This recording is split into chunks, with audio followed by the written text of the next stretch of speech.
Hey, what is up, my friends? My name's Eric. Today I'm going to be looking at another card that, if you guys watched yesterday's review, or not so much review, but my just opinions, my rambling, you know what this one's going to be. Today's card is going to be Bruna, the Fading Light.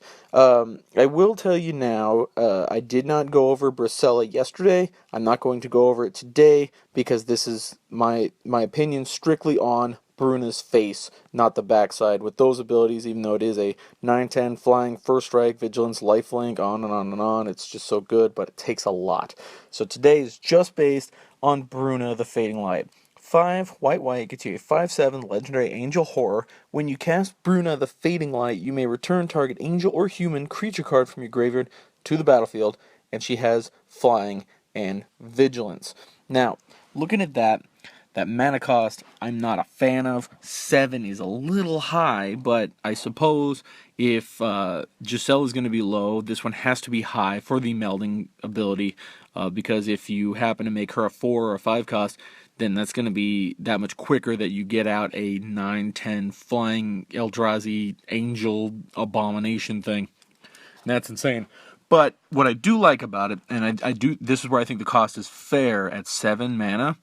What she does is when you cast her, so not enters play, it's just like the old Eldrazi, where if you cast it, you get their abilities, countered or not, because you're casting and you get it, doesn't have to resolve. So you get to bring back an angel or human. So there's a little bit of protection from counters within that.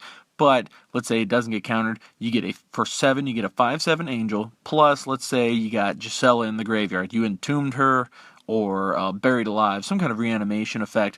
If you can get down Bruna, this is where it kind of sucks. You have to pay for her. You can't cheat her down. You have to cast her.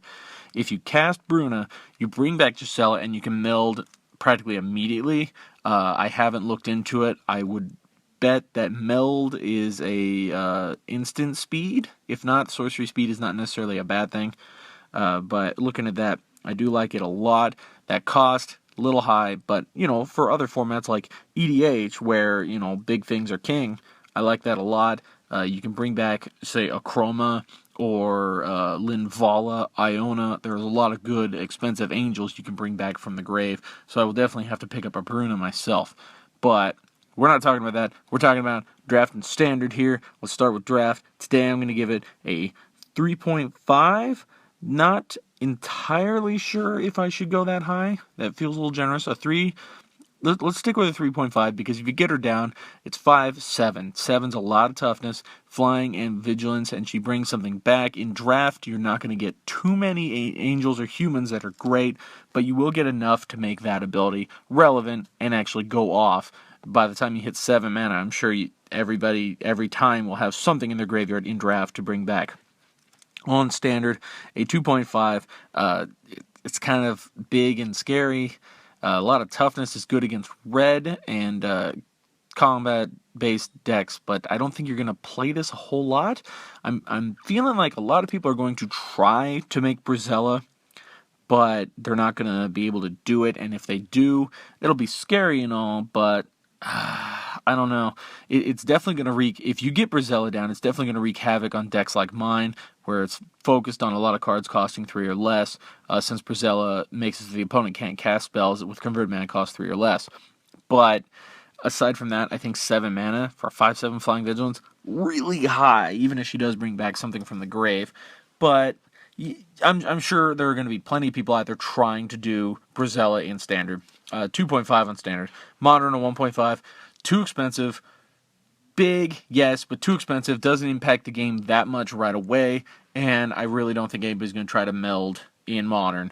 So all 1.5, because it's just super slow and doesn't remove things from the field. EDH 3, because she's big, she's scary, and that's what EDH is about, like I've always said. So, yeah, definitely 3 on EDH, because if you put her in an Angel Tribal, which most people probably would, or maybe a Doran, but a little overkill on that. Not overkill, expensive, because Doran's small with high toughness, cheap creatures with high toughness. This one's 7. I don't think you play it in Doran, but Angels, yes, I could definitely see it. Anywhere else in EDH, probably not.